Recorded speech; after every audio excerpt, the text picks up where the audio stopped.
Now, as you all must know, Jane, Edna, and Emmy were the only daughters in the STEAM team, but they haven't always been. A long, long time ago, on the Northwestern Railway, when it was just Thomas, Edward, Gordon, James, Henry, they were the only, and their sons were the only childs in the STEAM team living in tin sheds. They were all useful in a different way still. And back then, all their children were just the colors of their bodies. They didn't really have black, like necks or dark feet. They were all just the same color, except their funnels were black. The funnels were the only parts that were black. And Jane and Edna were the only daughters, except they wished that they had another girlfriend to be friends with. No other girls were around Sodor except them, and Mavis was the only female engine on the island. And then came along Daisy, the diesel rail car. But they really wished for another steam engine, a female engine, a little daughter of her very own. On the mainland, there was a green engine named Emily. She had always lived alone in a big museum with just other engines, and they had children of their own, but she longed for a child of her own too, a sweet little daughter or son that she can talk to, take care of, and she wouldn't be so lonely. But that was all about to change when a miracle happened. She was pregnant, which means she was having a baby of her very own. And the day came when her baby arrived. It was a little girl. Her eyes were bright green as the green grass, and her funnel was as tall and thin like her mother's. "I will call you Emmy," said Emily, as she nuzzled her new little baby. As the years passed, Emmy and Emily's time in the museum came to an end. They were going to be assigned to a new railway and have a new home. "Wow, a new home? You mean we won't have to be living here anymore?" said Emmy. "Nope, we won't. You'll have new friends to meet, and we'll have a new home of our very own. And I'll be out of this place and I can pull passengers and freight. Wow, ooh, and I'll have a controller of my very own." It was a long journey to the island of Sodor, but Emily and Emmy finally reached the island of Sodor, and they puffed into the big station where a man in a black suit with top hat was waiting for them. "You must be the new engine. Welcome to Sodor. I am Sir Topham Hatt, your new controller," he said. Then Emmy heard a whistle. She turned and saw a little blue engine with six small wheels, a short stumpy funnel, a short stumpy boiler, and a short stumpy dome, and word a big yellow painted number 1 on the side of his boiler. "Thomas, meet Emily," said the Fat Controller, "the new engine." "Hello," said Thomas. "Hello," said Emily. Emily was going to pull some coaches with passengers along on the main line, says her Topham Hat. "Go to the shunting yard and fetch some coaches," he said to her. "Yes, sir," she said, as she puffed away, with Emmy running along by her side.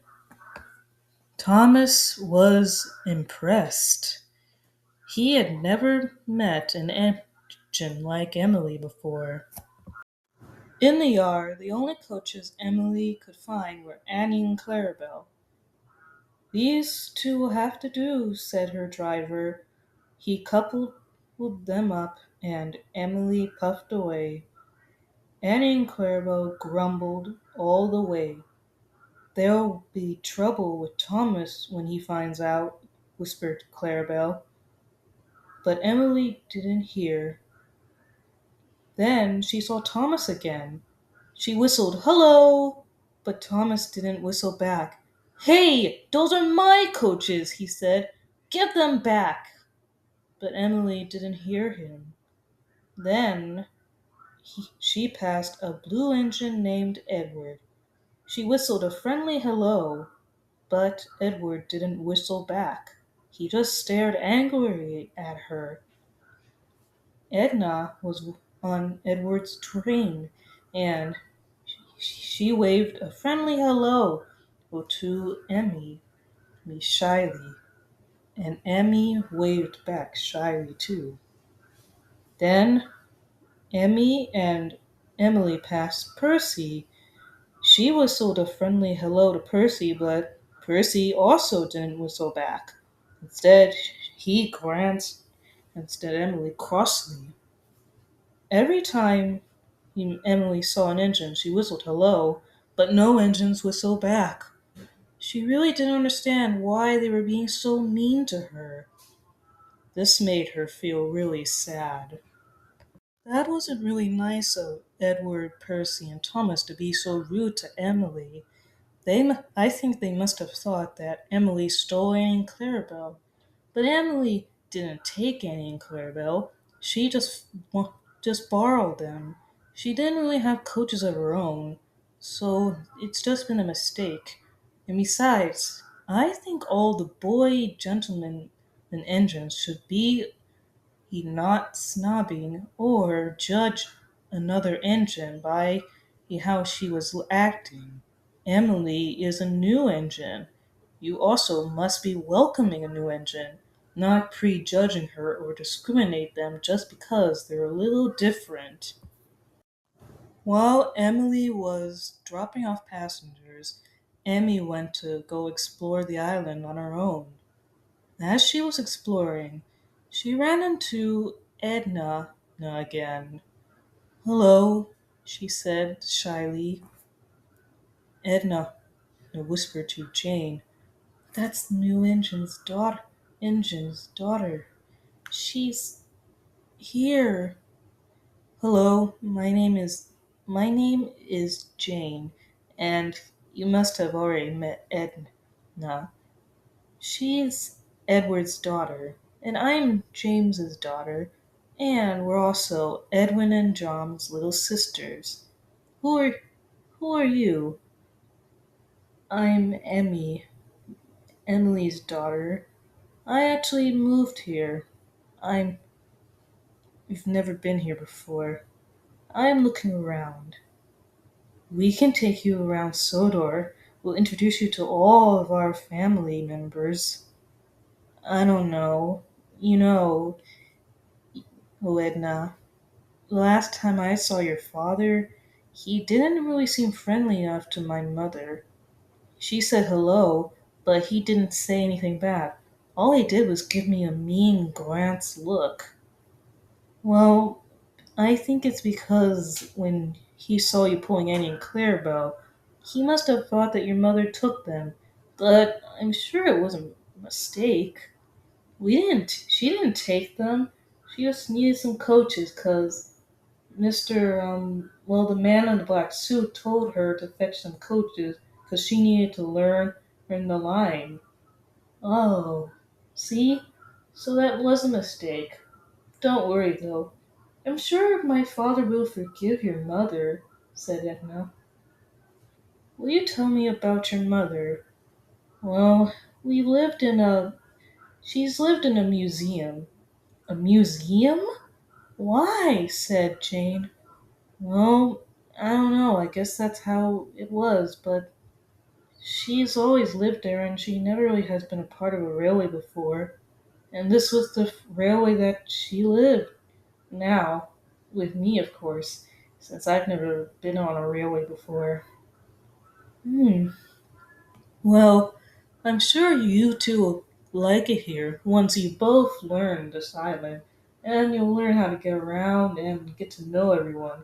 And I think everyone will like you, even though that the engine that you two met were not nice. Well, they'll understand and they'll make up and they'll like you too once they get to know you. As Edna and Jane showed Emmy around Sodor, they got to know Emmy and her mother. And Emmy started to like Jane and Edna, and Edna and Jane started to like Emmy. They thought she was a very fun daughter, even though she was a little bossy, and when they stopped at a signal, she got really impatient.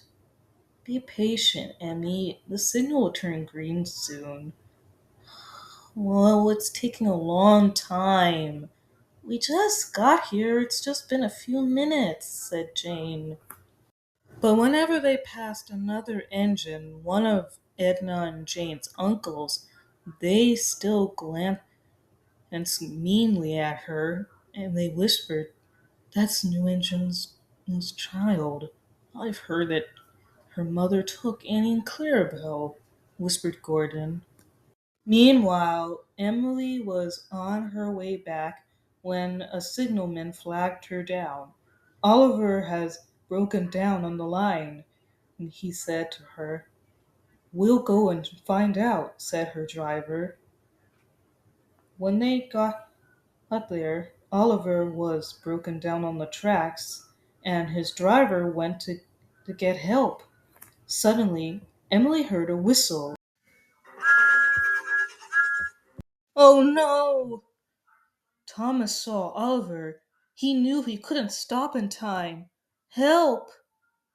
Emily charged towards Oliver, and with a huge effort, Emily pushed Oliver across the tracks just in time. "Thank you," said Oliver. "You're welcome," said Emily. Sir Topham Hatt praised Emily. "Well done. You are a very brave engine," he said.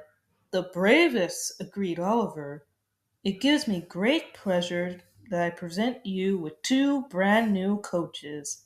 "Thank you, sir," said Emily. "Thomas, I'm sorry I took Annie and Clarabelle." "And I'm sorry I was so cross," said Thomas. Emily was very happy.